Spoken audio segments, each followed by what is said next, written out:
Well, hi, welcome to episode 5 of the Handmade House TV. I'm Noah Bradley, and today we are at a new location. And I look forward to telling you about this and to giving you some insights into designing your own log home, log cabin, or handmade house. So stay tuned.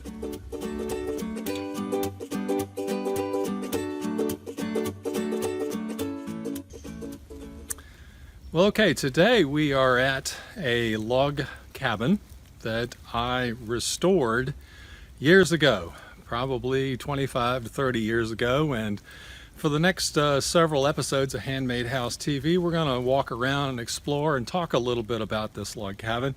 It was very influential in my career and influential as well as future clients of mine that would come to me and with the idea that they wanted a small log cabin and they wanted to get an idea of what it was like and how it would properly come together. And this was where I would take them. And this little cabin stirred their imagination, and it served as a starting point in the creation of their homes. It's the perfect little log cabin. It's very traditional.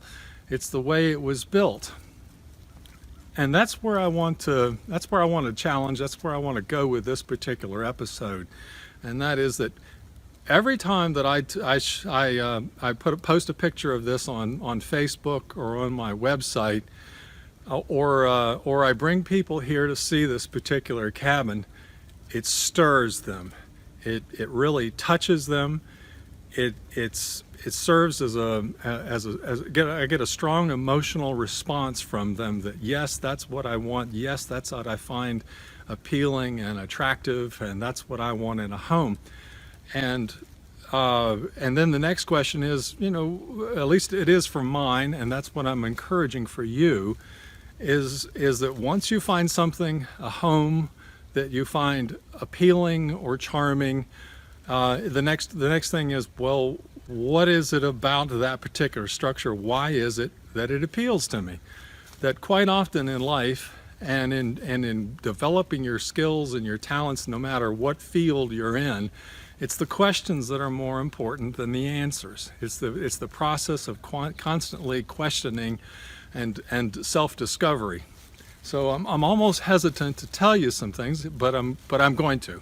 I'm going to give you some insights here today and in the next episode. So I hope you tune in next Wednesday. But the first question I'd like for you to ponder is why? Why is this particular cabin so attractive?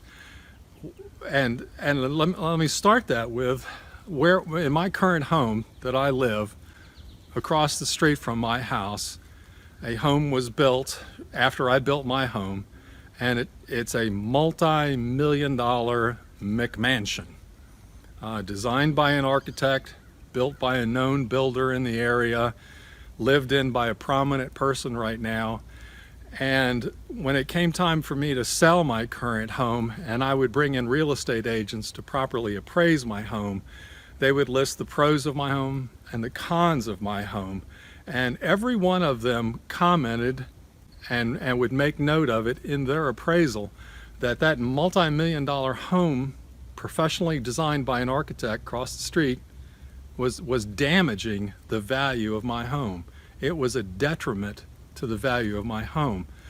And here we are today in front of a cute little log cabin that was built. It was built not by a builder, but by probably a farmer, or just a woodsman, or, well, I don't know what his trade is, but rumor has it he had a pile of kids in here. But nonetheless, it was not even a professional builder. It was someone that wanted to take basic hand tools and build their home. And this is what they built. They had no architectural degree.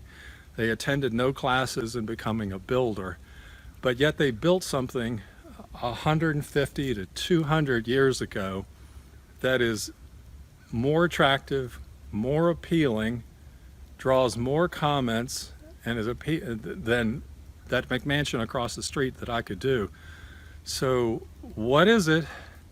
Why was it that someone so long ago was able to create something that was cute as a button then, but it outshines the best that we can do today. Okay, so why was it that a guy long ago with nothing but an axe and plenty of other things to do in life, who probably never designed a home before this nor after it, built something that is so attractive? And I guess the first response, the one that we can quickly go to try to answer that question, would be, well, it's a log cabin and all log cabins are cute. But I would really advise you to take a picture of any modern log cabin being built and hold it up beside this video and see if you think it holds a candle to what the vintage one is. And it's one of the keys to handmade houses. It's one of the keys to my career, was that rather than trying to reinvent the wheel, I would look back and see what was attractive. What was attractive when it was originally built, and what's attractive, does it still hold true today? And if it does, then that means it's timeless appeal to it.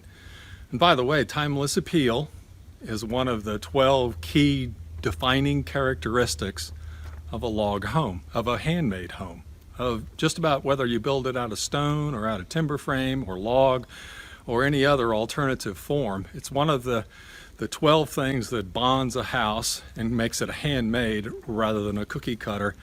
I would invite you, if you haven't already, to look back to your notes on those 12 key features. And if you don't have them, just visit the Handmade Academy sign-up page on the Handmade Houses website and go ahead and print it out. And just pause this for a second and take a look at the cabin behind me and go through those 12 characteristics, and you'll realize, wow, this little cabin meets all 12 of the key qualities. And that's the hidden key behind why this home is so attractive.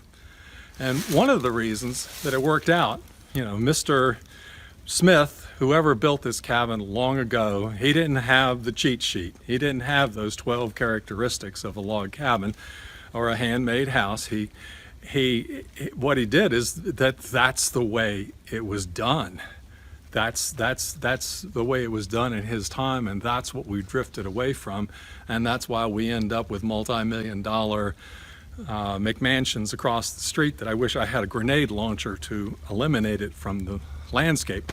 But one of the things that not fully covered in those 12 keys is that the reason why this log cabin is attractive but so many new ones fall short is because nature restricted him, not only complemented him with the natural materials that you see here of stone and of wood, but also it restricted him. When you are a man or a woman working by yourself or with a helper, there's only so long of a log you can lift. There's only so long the log that really holds true and won't sag and settle, or won't give you floors that bounce. And you don't want to make it any larger than you need to. So nature restricted and kept this house of a small and of appropriate proportions in order to be as attractive as what it is. So I think that's probably plenty of rambling from me today, guys. I so appreciate you turning in to Handmade Houses. Next Wednesday, please stay tuned, because on episode 6 we're going to take a little closer perspective of this. There's several features here that I really think that you need to notice and that I need to talk to you about as far as that future design of our houses. We're together, we're both going to build our house in the coming year or two, and we're just taking those initial steps again in order to discover our foundational principles before we sit down with pen and paper and draw it and then move on to hammer and nail and start building it. I'd like to conclude by thanking 4 more members of the Handmade House Academy. I really appreciate you guys joining in. We got Tom Wolomsky, Andrew Brown, Daniel Jones, and Maury Owen. I tell you guys, I so thank you for joining on, and I thank you for your kind words about the Academy. If you haven't already signed up, well, what are you waiting for? Some really great stuff there. As a matter of fact, there's everything that I have to offer, everything I have to share starts at that point. And there's a whole lot of extra benefits there, a whole lot of bonuses thrown in. Make sure and sign on and get on the inner circle and find out, be on the inside track, and even take an inside tour of this place by being there. Okay, we look forward to seeing you next Wednesday. Thanks again. Bye now.